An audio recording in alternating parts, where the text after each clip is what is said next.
اعوذ باللہ من الشیطان الرجیم بسم اللہ الرحمن الرحیم رب اشرح لی صدری ویسر لی امری واحلل عقدۃ من لسانی یفقہوا قولی رب زدنی علما۔ السلام علیکم۔ اکثر راویوں نے اس روایت کو کچھ یوں بیان کیا ہے کہ ملک مصر اور شام میں جب قحط پھیل گیا اور کسی ملک میں اناج اور غلہ نہ رہا سوائے حضرت یوسف علیہ السلام کے، کیونکہ حضرت یوسف علیہ السلام نے قحط کی بشارت ملنے کی وجہ سے قحط سے بچاؤ کی تمام تدابیر کر رکھی تھیں اور غلہ بھی وافر مقدار میں جمع کر رکھا تھا، دوسرے ملکوں کے لوگ ارد گرد کے ملکوں میں جا کر غلہ تھوڑی سی مقدار میں اور بہت بھاری داموں خرید کر لاتے۔ غرض ہر ملک قحط سالی میں مبتلا تھا، اسی طرح حضرت یعقوب علیہ السلام بھی اسی قحط سالی میں مبتلا ہو گئے اور انہوں نے اپنے بیٹوں کو بلا کر کہا کہ تم بھی مصر جاؤ اور وہاں کے عزیز مصر سے غلہ لے آؤ۔ حضرت یعقوب علیہ السلام کے حکم کو سن کر ان کے 10 بیٹوں نے مصر جانے کا قصد کیا اور اپنے چھوٹے بھائی جس کا نام بنیامین تھا اور جو یوسف علیہ السلام کا ماں کی طرف سے سگا بھائی تھا کو والد کی دیکھ بھال کے لیے چھوڑ دیا اور حضرت یعقوب علیہ السلام کے بیٹوں کے پاس جو کچھ مال و متاع پشمینہ وغیرہ تھا وہ اپنے اونٹ پر لاد کر مصر کو چل دیے، جیسا کہ رب تعالیٰ نے فرمایا۔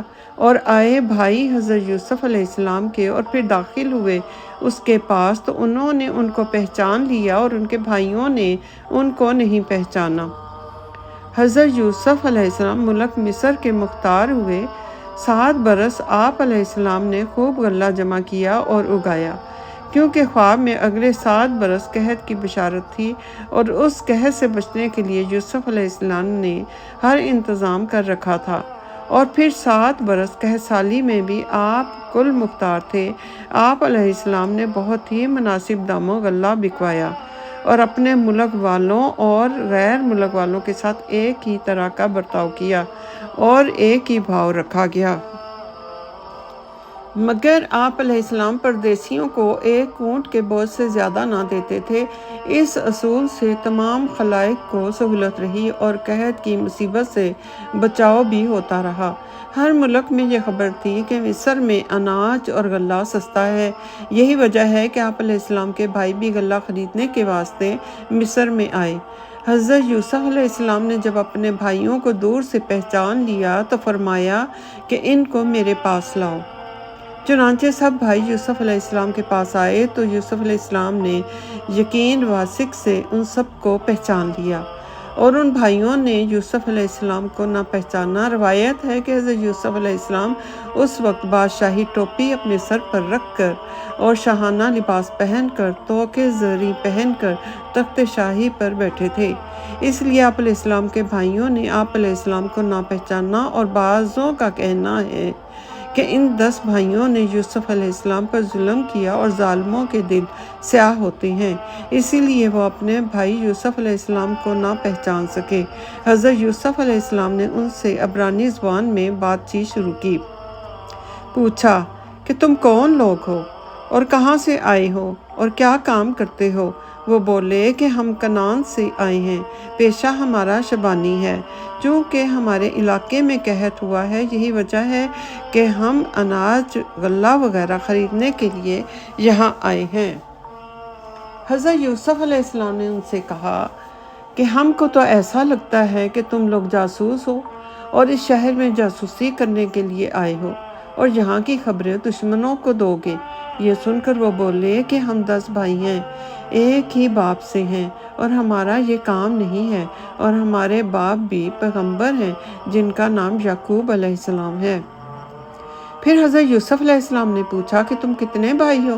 وہ بولے کہ ہم اپنے باپ کے کل 12 بھائی تھے اور ہم سے چھوٹا بھائی جو تھا وہ ایک روز بکریاں چرانے ہمارے ساتھ گیا، ہم سب اس سے غافل ہو گئے، اتنے میں اسے بھیڑیا کھا گیا اور اس کا ماں کی طرف سے ایک اور بھائی بھی ہے، اس کا نام بنیامین ہے، وہ والد کی دیکھ بھال کے لیے والد کے پاس ہے۔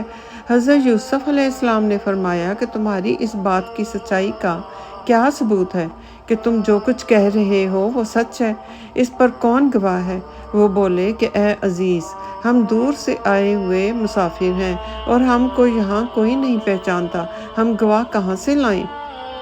حضرت یوسف علیہ السلام نے فرمایا کہ اگر تمہارا کوئی گواہ نہیں ہے تو جو بھائی تمہارے باپ کے پاس ہے اسے لے آؤ، تو ہم جانیں گے کہ تم سچے ہو۔ وہ بولے کہ اسے والد صاحب اپنی نظروں سے ایک لمحے کے لیے بھی علیحدہ نہیں کرتے، مگر پھر بھی ہم اسے لانے کی کوشش کریں گے، اور اگر ہو سکا تو ضرور اسے آپ علیہ السلام کے پاس لائیں گے۔ حضرت یوسف علیہ السلام نے فرمایا کہ اس وقت تم سب بھائی چلے جاؤ، مگر تمہارا ایک بھائی یہاں ہمارے پاس قیدی کے طور پر رہے گا، یہ اس لیے کہ تم دوبارہ آؤ اور جو بھائی والد کے پاس ہے اسے ضرور لاؤ گے۔ اب پھر کیا تھا؟ اب سب آپس میں مشورہ کرنے لگے کہ قیدی کے طور پر یہاں کون رہے گا۔ قرآن نکالا گیا اور قرہ شمعون کے نام پر نکلا اور وہی حضرت یوسف علیہ السلام کے پاس بطور قیدی کے رہا، اور پھر حضرت یوسف علیہ السلام نے فرمایا کہ اناج ایک ایک شتر کا بوجھ دے کر ان کو رخصت کر دو، اور قیمت اناج کی ان کے سامان میں واپس رکھ دی گئی، کیونکہ حضرت یوسف علیہ السلام کو خبر تھی کہ ان کے باپ کے پاس سوائے اتنے مال کے اور کچھ بھی نہیں ہے۔ اور یہ بھی وجہ ہو سکتی تھی کہ حضرت یوسف علیہ السلام چاہتے تھے کہ آپ کے والد اس بات سے یہ سمجھ جائیں کہ اناج کی قیمت کو لوٹانا اور بنیامین کو بلانے کا کہنا صرف یوسف علیہ السلام ہی کر سکتا ہے، اور یہ کہ حضرت یعقوب علیہ السلام اس مصلحت کو سمجھ جائیں اور بیٹوں کو دوبارہ ضرور بھیجیں۔ روایت ہے کہ حضرت یوسف علیہ السلام نے اپنے بھائیوں کو دیکھا، دل میں چاہا کہ ان کو سزا دیں۔ اسی وقت جناب باری تعالیٰ سے آواز آئی کہ اے یوسف علیہ السلام، اگر تم نے بدلہ لیا تو تم میں اور ان میں کیا فرق رہے گا؟ اور یہ کہ اپنی پہچان سے بھی منع فرمایا گیا تاکہ وہ بھائی آپ علیہ السلام سے شرمندہ ہو کر اپنی حاجت سے محروم نہ رہ جائیں، اور صاحب استطاعت کو یہ لائق نہیں کہ وہ اپنے ڈر سے ضرورت مند کو ضروریات سے محروم رکھے۔ اللہ تعالیٰ نے فرمایا کہ اے یوسف علیہ السلام، ان واقعات کو جانے دو کیونکہ وہ تیرے در پر محتاج بن کر آئے ہیں، خوش ہو کر ان کو اپنے سے رخصت کرو۔ حضرت یوسف علیہ السلام نے بموجب خطاب الہی کے اپنے بھائیوں سے کچھ مواخذہ نہ کیا۔ اللہ اکبر، لاکھوں درود و سلام حضرت یوسف علیہ السلام پر اور تمام انبیاء پر۔ اللہ اکبر۔ ربنا آتنا فی الدنیا حسنۃ وفی الآخرۃ حسنۃ وقنا عذاب النار وقنا عذاب النار۔